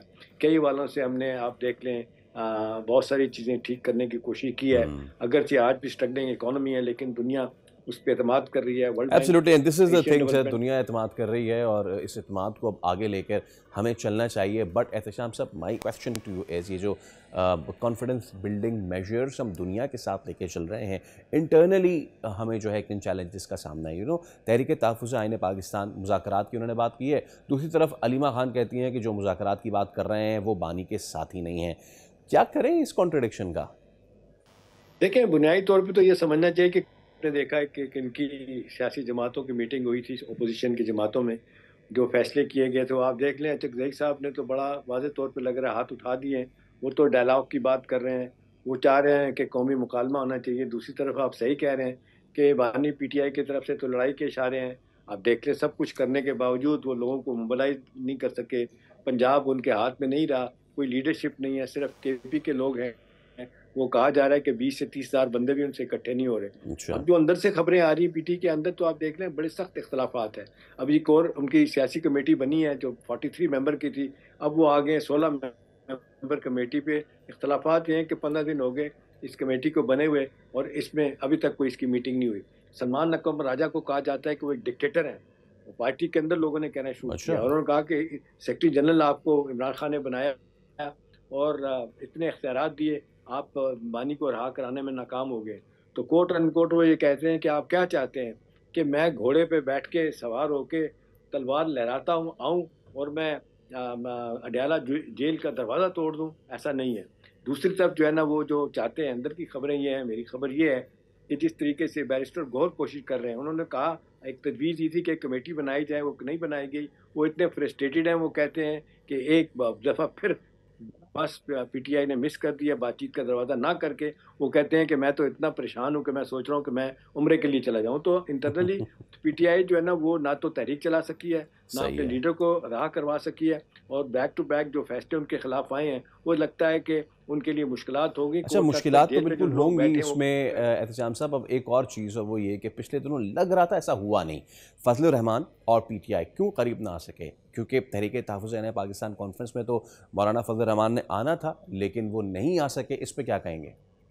ये बड़ा अच्छा सवाल है आपका। देखें, जो खबरें हैं वो तो यही हैं कि जिस तरीके से पहले भी उन्होंने, मौलाना फजलुर रहमान ने कहा था कि मुझे कोई आर नहीं है, मैं अडयाला जेल में जाके इमरान खान साहब से मुलाकात करने की तैयार हूँ। लेकिन बाद में उन्होंने माजत कर ली और उन्होंने कह दिया कि जी मैं अगर फ़र्ज़ करें हुकूमत से कोई चीज़ें मनवा लूँ और उसके बाद बानी PTI के, मैं तो मानता नहीं हूँ, जो कि माजी का तजर्बा है, तो वो पीछे हट गए। यही बात आज हम देख रहे हैं तहरीक जो आईने बहाली की है तहरीक, उसके लीडर भी चकज़ई साहब भी जो है ना, वो कह रहे हैं कि जी मैं नहीं समझता कि इस तरीके से हम कोई मुज़ाकरात करके कामयाबी हासिल कर सकते हैं जब तक कि हमें पूरा मैंडेट नहीं दिया जाता। और हम अगर मैंडेट देने के बाद हम कोई बात अपनी आपसे नहीं मनवा सकेंगे तो उसका कोई फ़ायदा नहीं होगा। तो नतीजा तो यही समझते हैं कि जब फैसले जेल से होने हैं, एक आदमी सारे फैसले करेगा, तो हमें तो कोई फ़ायदा नहीं है किसी तरह की हम कोई कोशिश को हम आगे लेके जा सकें, कोई हम मुकालमा डायलॉग जो है ना उसको कामयाब देख सकें।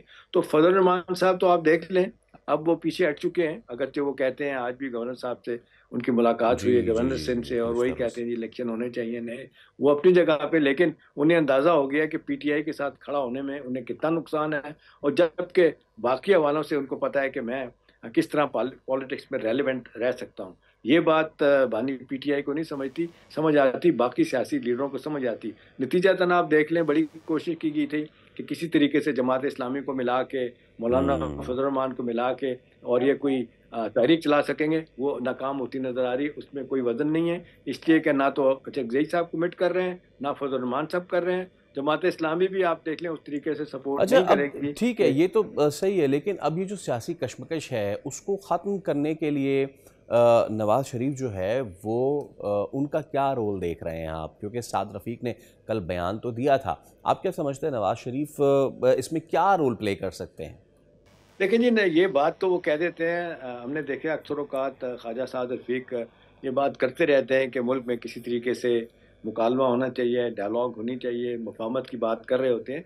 अगर आप ये बात नवाज़ शरीफ साहब को वो जो कह रहे हैं, उनकी देखें, पंजाब में उनकी बेटी बैठी है 13 करोड़ का सूबा, वो चला रही हैं बैठ के, मरकज़ में उनके छोटे भाई हैं, हर चीज़ उनकी मर्ज़ी से, उनकी मुशावरत से शहबाज साहब चला रहे होते हैं। वो किस तरीके से हो सकता है कि वो कोई ऐसा काम करें, वो भूल जाएँगे जिस तरीके से उनके साथ पीटीआई की हुकूमत ने, इमरान खान ने किया था। बिल्कुल। उनकी बेगम मरूमा बिस्तरे मर्ग पे थी, ये जेल में पिंडी में थे, फिर कभी लाहौर में थे, और वो इन्होंने कहा कि मेरी बेगम मर रही है, मुझे एक दफ़ा मेरी बात करवा दी जाए। उसके बाद नहीं, उनकी बात नहीं करवाई गई। बेटी को जेल में रखा गया, उनकी पार्टी सारी को जेल में कितना अरसा रखा गया। ठीक है, तो आप बट उनसे एहतजाम तवक्को साहब, बट करते हैं कि हम वो कब सब तक कुछ हम भुला के we can linger on in the कोई ना कोई चीज़ आगे बढ़ने वाली होनी चाहिए। बहुत शुक्रिया, एहतजाम साहब हमारे साथ मौजूद थे। एक ब्रेक से पहले आपको हम ये बताएं कि अगर हम ये समझते हैं कि दुनिया बहुत आगे चली गई है तो ज़रा ब्रेक लगाइए।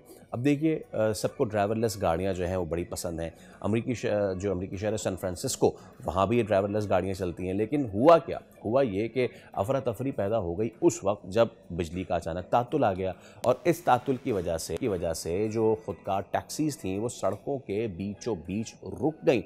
बिजली बंद हुई तो उससे ट्रैफिक सिग्नल्स जो है वो नाकारा हुए, और फिर जदीद टेक्नोलॉजी पर चलने वाली ये गाड़ियाँ जो कि सेंस करती हैं वो मारूफ चौराहों में, मसरूफ़ चौराहों पर ट्रैफिक जाम हो गया, शहरी परेशान हो गए, सवालात ने जन्म ले लिया। सैन फ्रांसिस्को में ये वाक़या जो पेश आया, ये महज़ एक तकनीकी ख़राबी नहीं है, बल्कि ड्राइवरलेस टेक्नोलॉजी के जो दावे हैं उन पे एक बड़ा निशान है। क्योंकि जब ब्लैकआउट हो, बिजली बंद हो और तकरीबन 30% इलाका अंधेरे में डूब जाए, तो फिर ये जो टैक्सीज़ हैं ये तो हो जाएंगी बेबस। अब ये गाड़ियाँ ट्रैफिक सिग्नल्स और बरक़ी निज़ाम पर इन्हिसार करती हैं, उनको सेंस करते हुए चलती हैं। इस वीडियो में भी आप देख सकते हैं कि ड्राइवरलेस जो टैक्सीज़ हैं वो खड़ी हो गई, ऑब्वियसली फिर हॉर्न बजना शुरू हो गए, ट्रैफिक जो है मुकम्मल तौर पर मफलूज हो गया। यस, ये रोज़ाना का मामला नहीं हो सकता। रोज़ाना अमेरिका जैसे मुल्क में रोज़ाना ब्लैकआउट्स नहीं हो सकते, लेकिन जब भी इस तरह की सिचुएशन पैदा होगी तो सवाल तो ये पैदा होगा कि ये टेक्नोलॉजी इंसान के बग़ैर अभी भी महफूज नहीं है, और अगर कोई हंगामी हालत हो जाए तो उसमें मुतबादिल निज़ाम क्या है। वेल, इसी के साथ एक ब्रेक ले रहे हैं, दोबारा हाजिर होंगे। Stay with us.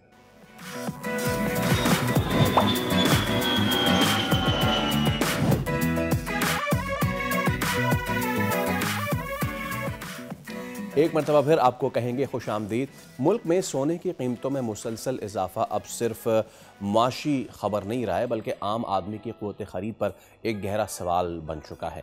आलमी मंडी में सोना महंगा होने के असरात बराह रास्त मकामी मार्केट पर पड़ते हैं, जहाँ फ़ी तोला सोना तारीख़ की बुलंद तरीन सतह पर पहुँच चुका है। ऐसे में वो सोना जो कभी बचत, शादी ब्याह और मुस्तक़बिल की ज़मानत समझा जाता था, आज मुतवसत और निचले तबके की पहुँच से तकरीबन बाहर होता जा रहा है, बल्कि हो चुका है। माहिरीन के मुताबिक महंगाई, रुपए की कदर में कमी और गैर यकीनी मुआशी हालात ने सोने को महफूज सरमायाकारी तो बनाया है, मगर आवाम के लिए महफूज ख्वाब बनता जा रहा है। बढ़ती कीमतों ने जेवरात की ख़रीदारी कम की है। अब लोग सिर्फ ज़रूरत नहीं, मजबूरी के तहत सोने से दूर होते चले जा रहे हैं।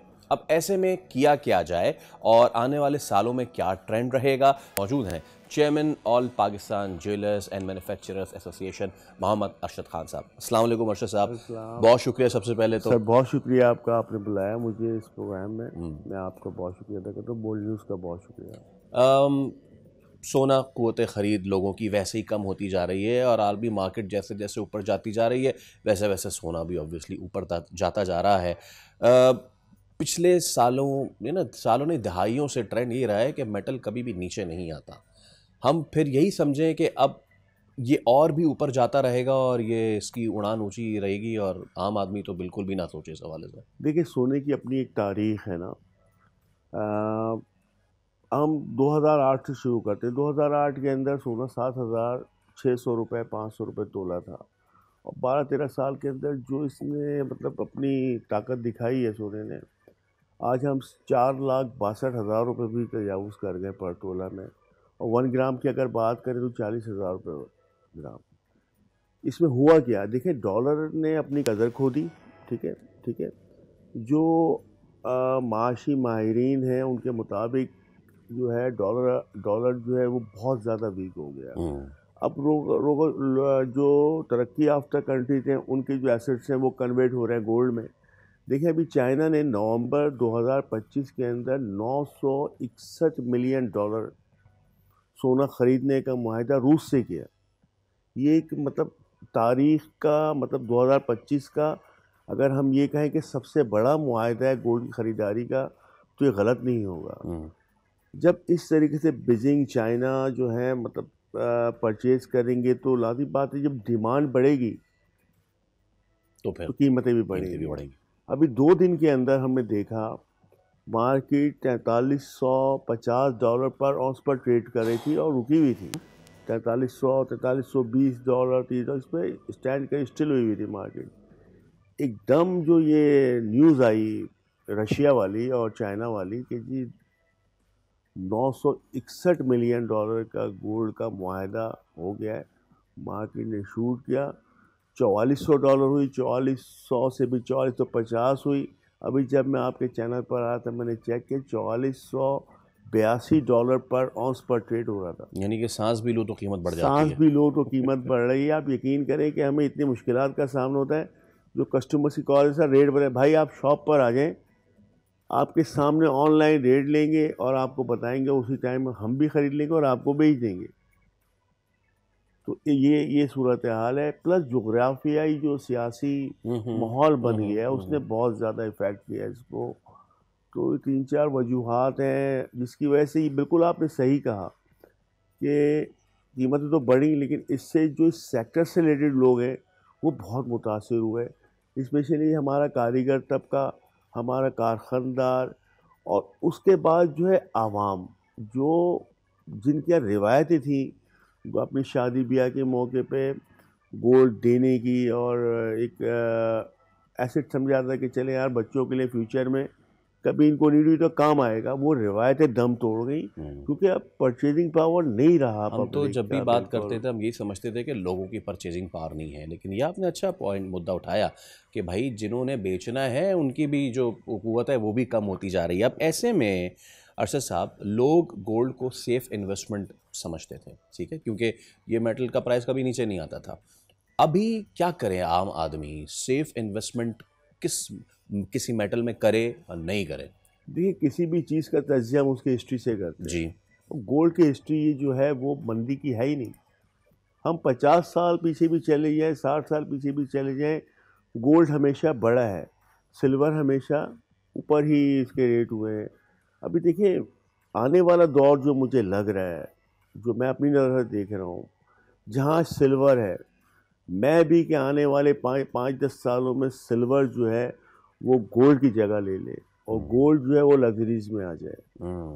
क्योंकि अभी भी लग्जरीज में ही है, आम आदमी नहीं ले सकता, सुपर लग्जरी हो जाएगा। एक मिडिल क्लास और मतलब जो अपर क्लास लोग हैं उनकी भी परचेजिंग पावर ख़त्म हो चुकी है। अब अगर आप एक रिंग भी लेने जाते हैं तो आपको 1-1.5 लाख रुपए का बजट बनाना पड़ेगा।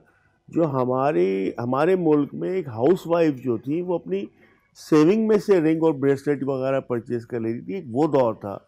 यानी 10-15 हज़ार उन्होंने जमा किए, ज्वेलर्स पर आई और अपने एक रिंग या परचेज जो भी चीज़ उन्होंने लेनी है ले ली। लेकिन आज हम उन सब चीज़ों से पीछे रह गए क्योंकि अब क़ुव्वत ख़रीद नहीं है। बिल्कुल।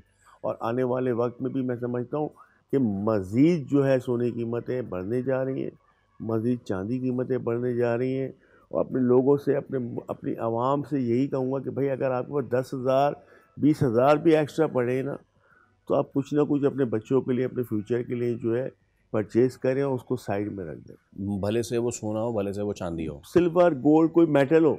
ओके। अच्छा, एक चीज़ मैं आपसे ज़रूर पूछना चाहूँगा। एक तो हम ये बात करते हैं ना कि हमारे पास वो प्रोडक्ट नहीं है तो हमारे यहाँ उसकी प्राइसिंग बहुत ज़्यादा है। पाकिस्तान में हम तो ये सुनते हैं भाई सैंदक प्रोजेक्ट हो गया और बाकी हो गए, ये प्रोजेक्ट यानी पाकिस्तान के पास ज़खायर हैं। इशू कहाँ आता है? इन ज़खायर का होना ही काफ़ी है एक मुल्क के लिए या फिर उसके आगे की गेम क्या है वो ज़रा समझाइए। देखिए, माशी तौर पे तो पाकिस्तान मजबूत है और हमारे पास गोल्ड माइंस भी हैं, लेकिन उसके अंदर कुछ हिस्सा ऐसा है जिसके ऊपर उस गोल्ड को निकालने के लिए उससे जो उसकी कीमत बन रही है उससे ज़्यादा लागत आ जाती है। अच्छा। तो यूँ मजबूरन रुकना पड़ता है। एक एक फॉर एग्जांपल एक एसेट है, उस पर 5 लाख रुपए का खर्चा आ रहा है उसको अपनी असल शक्ल में लाने के लिए, लेकिन जब वो निकल कर आ रहा है तो उसकी कीमत 4 लाख है। तो अच्छा। लॉस कौन करेगा? तो जो है वो है। अभी भी देखिए, जिनके पास पुराना सोना पड़ा है वही उसको रेनोवेट करा के नई ज्वेलरी बना रहे हैं, यही काम चल रहे हैं। असल में अब तो ज्वेलरी का बिजनेस जो है 80% जो है डाउन हो चुका है। 20% कस्टमर वो है जिसके पास पुराना सोना पड़ा हुआ है घर में, वो ला रहे हैं और अपने अपने प्रोग्राम को जो है वो तरतीब दे रहे हैं, क्योंकि कीमतें बहुत ऊपर पहुंच गई। नहीं जाना चाहिए था इतने ऊपर, लेकिन इसमें पाकिस्तानी मईशत का कोई हाँ वो नहीं है कि कोई मतलब कि खुदा न खास्ता हमारी करेंसी डी वैल्यू हुई हो, खुदा न खास्ता हमारी मुल्क की मईशत डूब रही हो, ऐसा नहीं है। इंटरनेशनल मार्केट का दबाव है। इंटरनेशनल मार्केट जो है उसमें देखें ना आप, एक साल के अंदर 2 लाख रुपए तोला पर बढ़े। अभी मैं कल अपना पुराना 2024 के एंड की अपनी वो देख रहा था प्रोग्राम, और वो जो मेरी मीडिया टॉक थी, तो 2 लाख रुपए का फ़र्क एक साल में पड़ गया। आज हम कहाँ खड़े हो गए? तो बहुत ज़्यादा मुतासिर और इफेक्ट हुआ कारोबार भी, एब्सोल्युटली। लेकिन और हमारा जो मजदूर तबका है वो। लेकिन इसमें फिर ये देखना ये चाहिए अरशद साहब कि कहाँ फिर हमारे पास अपॉर्चुनिटी इन्वेस्ट करने की। बहुत शुक्रिया, thank you so much for coming, और आपको आने वाले दिनों में भी हम तकलीफ देते रहेंगे। बहुत शुक्रिया आपका जनाब। अच्छा, अब ज़रा हम बात कर लेते हैं ऑन गोइंग इन्फेक्शंस की। सर्दी का मौसम है, ऐसे में वायरल इन्फेक्शन के केसेस में नुमाया इजाफा देखने में आ रहा है। इसमें नज़ला है, ज़ुकाम है, फ्लू, खांसी, बुखार। इसके बायस सरकारी निजी अस्पतालों में मरीजों का रश बढ़ गया है। ख़ास तौर पर बच्चों और बुजुर्गों में पेचीदगियों के खदशात बढ़ते जा रहे हैं। माहिरीन सेहत के मुताबिक दर्जा हरारत में कमी, एहतियाती तदाबीर में लापरवाही और बंद जगहों पर ज़्यादा वक्त गुजारना वायरल इन्फेक्शन के फैलाव की बड़ी वजूहात है। डॉक्टर्स ने शहरियों को गर्म लिबास पहनने और भीड़ वाली जगहों से गुरेज और फौरी इलाज का मशवरा दिया है। और एक मशवरा तो हम भी आपको सेफली दे ही सकते हैं कि आप ख़ुद नीम हकीम ख़तरा जान ना बने।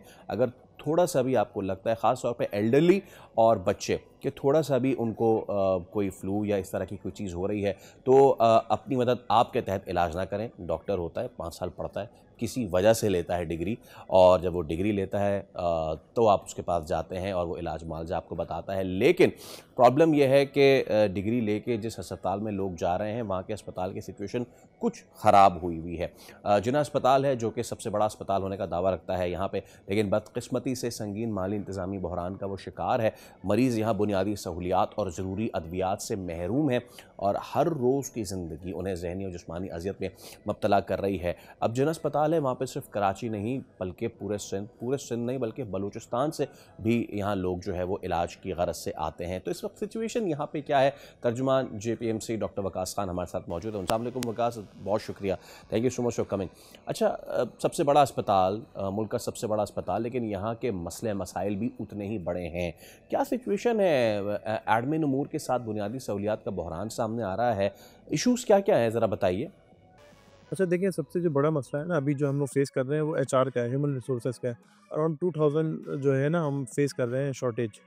और ये जो मेडिसिन्स का जो मसला था और सर्जिकल आइटम्स का जो मसला था, ये हमने अल्हम्दुलिल्लाह कोप कर लिया है। हमारा जो रिसेंट जो टेंडर आया था उसमें हमने नेक्स्ट ईयर तक का जो बजट अप्रूव करके मेडिसिन्स, मल्टीनेशनल मेडिसिन्स और सूचर्स मटेरियल जो कि सर्जरी में यूज़ होता है, वो हमने इंशाल्लाह नेक्स्ट ईयर तक के अपने लिए परचेज़ कर लिए। तो बाकी जो और इश्यूज़ हैं वो देखें, एक JPMC में ओवर क्राउडिंग का बहुत मसला है कि JPMC में जो हमारे पास लोग आ रहे हैं वो बहुत ज़्यादा है। तो ज़ाहिर सी बात है, जब आपके पास इसी हॉस्पिटल में इतने लोग आते हैं तो उनको मैनेज करने में फिर प्रॉब्लम क्रिएट होती हैं। इंशाल्लाह न्यू एडमिनिस्ट्रेशन है, होप्स बहुत हाई हैं और बहुत सीनियर लोग हैं, तो इंशाल्लाह उम्मीद है कि हम विद टाइम इन सारे प्रॉब्लम से इंशाल्लाह निपट जाएंगे। अच्छा, जब आप वकास बात करते हैं शॉर्टेज की, तो कितनी शॉर्टेज है? जब आप पैरामेडिक्स की बात करते हैं, कितनी कमी है स्टाफ की? देखिए, किसी भी हॉस्पिटल का जो बैकबोन होता है ना वो पैरामेडिकल स्टाफ होता है। बिल्कुल। तो around 2000 paramedical staff including doctors हमें जो है ना वो शॉर्टेज है। 2000? क्योंकि देखिए JPMC में अब जो हमारा जो मॉडल है, हम एक पूरा ट्रॉमा सेंटर खड़ा करने जा रहे हैं। बिल्कुल इमरजेंसी से एडजेसेंट। इसके अलावा एक मेडिकल कॉम्प्लेक्स, बिल्कुल सर्जिकल कॉम्प्लेक्स जैसा एक मेडिकल कॉम्प्लेक्स, वहाँ पे ज़ाहिर सी बात है हमें फिर ह्यूमन रिसोर्स की ज़रूरत होगी। और आगे चल के भी हमारे जो है ना वो गायनी में भी हम लोग आईसीयू की स्टार्टअप लेने जा रहे हैं। हमारा ऑलरेडी जो सर्जिकल आईसीयू में आईसीयू का सेटअप है उसको हम एक्सटेंड करने जा रहे हैं। तो प्लान्स बहुत सारे हैं। और रेडियोलॉजी में हमारी जो है ना वो इन्वेस्टिगेशन बनने जा रही है। फिर हम लोग जो है वो मज़ीद, क्योंकि एक जेपीएमसी एक टर्शरी का हॉस्पिटल है ना, हमारी जी जो गेट्स जी होते हैं सबके लिए ओपन है, हम किसी को ना नहीं कह सकते। जो मरीज़ आता है वो हम उसे रेफ़र आउट करने की पॉलिसी है ही नहीं हमारे यहाँ। मतलब जो पेशेंट आएगा वो ट्रीटमेंट के लिए ही आएगा। तो ऐसा हॉस्पिटल जिसके गेट सबके लिए ओपन है, तो उसमें इन प्रॉब्लम्स का आना एक नॉर्मल सी बात है। लेकिन ये है कि हमारी एडमिनिस्ट्रेशन बहुत स्ट्रॉन्ग है। इंशाल्लाह हम इन प्रॉब्लम से विद टाइम अच्छा कर वकास, लेंगे मुझे उसको। आपने मसाइल बताए हैं, शॉर्टेज ऑफ स्टाफ, कितना अरसा लगेगा इसको पूरा करने में? कोई बातचीत चल रही है आपकी? देखिए मैं आपको बताता चलूँ, नेक्स्ट 2 to 3 ईयर्स में इंशाल्लाह जेपीएमसी कंप्लीट ट्रांसफॉर्म हो जाएगा। ओके। जिसमें हमने देखा कि हम जो है ना पेपरलेस आईटी की तरफ जा रहे हैं। और इसके अलावा मैंने आपको मेडिकल कॉम्प्लेक्स का बताया और ट्रॉमा सेंटर का बताया। इसके अलावा मैंने रिसेंट जो आपको आईसीयू एक्सटेंशन का बताया है। फिर इंशाल्लाह अगर ये हमारे जो कोर्ट स्टे ऑर्डर्स हैं अगर ये हट जाते हैं, हमारे एचआर का मसला सिंध गवर्नमेंट और हायर अथॉरिटीज़ जो है वो हल कर देती हैं, तो इंशाल्लाह इन प्रॉब्लम से निपटा जा सकता है। और इंशाल्लाह जेपीएमसी जो कि अभी भी बहुत ज़्यादा काम कर रहा है अपने उसके हिसाब से और ज़्यादा अच्छा एक तरीके से काम कर सकता है। ठीक है, बहुत शुक्रिया डॉक्टर वकास हमारे साथ मौजूद थे। और यकीनन जब इतना बड़ा अस्पताल है तो उसके रिसोर्सेज भी उतनी ज़्यादा होने चाहिए। वेल लेट्स सी कि जैसे डॉक्टर साहब कह रहे हैं कि ये मामला आइंदा आने वाले महीनों में हल हो जाना चाहिए। इसी के साथ हम आपसे लेंगे इजाज़त। अपना ख्याल रखिए, आपसे मुलाकात होगी कल। अल्लाह हाफ़िज़।